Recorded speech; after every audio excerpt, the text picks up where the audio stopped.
السلام عليكم يا بنات، عاملين ايه؟ يا رب تكونوا بخير. لو دي اول مرة تشوفي قناتي فاهلا وسهلا بيكي. في القناة بنتكلم عن العناية بالبشرة والجلو اب والنصايح البسيطة اللي تساعد اي بنت تهتم بنفسها من غير تعقيد. فيديو النهاردة عن الروتين الصباحي. ناس كتير بتفتكر ان لازم يكون عندها منتجات كتير، بس الحقيقة ان اهم حاجة هي الاستمرار على روتين بسيط يناسب نوع بشرتك. هنمشي خطوة بخطوة، وكل خطوة هقولكم بنعملها ليه وازاي، وكمان شوية نصايح صغيرة هتفرق معاكي. ليه الروتين الصباحي مهم؟ لأن أول ما بنصحى من النوم بشرتنا بتكون أفرزت زيوت أثناء الليل، وممكن يتبقى عليها بقايا من منتجات استخدمناها قبل النوم. علشان كده الروتين الصباحي بيساعد إن البشرة تكون نظيفة وجاهزة لأي منتجات هنستخدمها المرة الجاية. فأول حاجة هي تنظيف البشرة. أول خطوة هي استخدام غسول أو صابونة مناسبين لنوع بشرتك. لو بشرتك دهنية اختاري غسول مخصص للبشرة الدهنية، ولو جافة اختاري غسول لطيف ومرطب.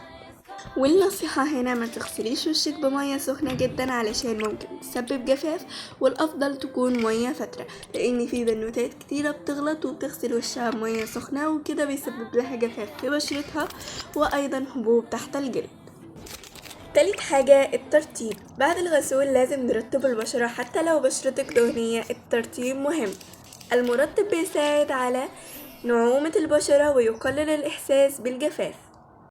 رابع حاجة السيروم. لو عندك سيروم فيتامين سي ومناسب لبشرتك استخدميه صباحا. ناس كتير بتحبه لأنه بيساعد تدريجيا البشرة تبان أشرق مع الاستخدام، ولو بشرتك من النوع الحساس استخدميه تدريجيا في البداية.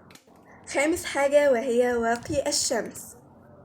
دي أهم خطوة في الروتين كله. واقي الشمس بيساعد على حماية البشرة من أشعة الشمس، ويفضل استخدامه قبل الخروج بربع ساعة، ولو هتفضلي برا فترة طويلة أعيدي استخدامه حسب تعليمات المنتج.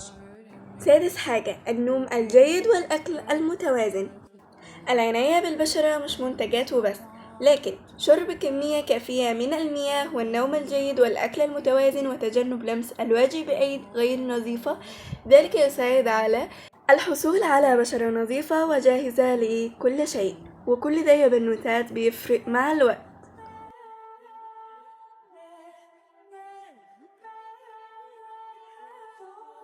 وبكده نكون خلصنا روتين النهاردة.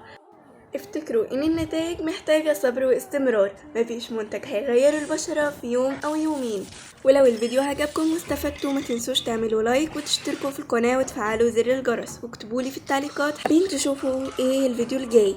واشوفكم في الفيديو الجاي، مع السلامة.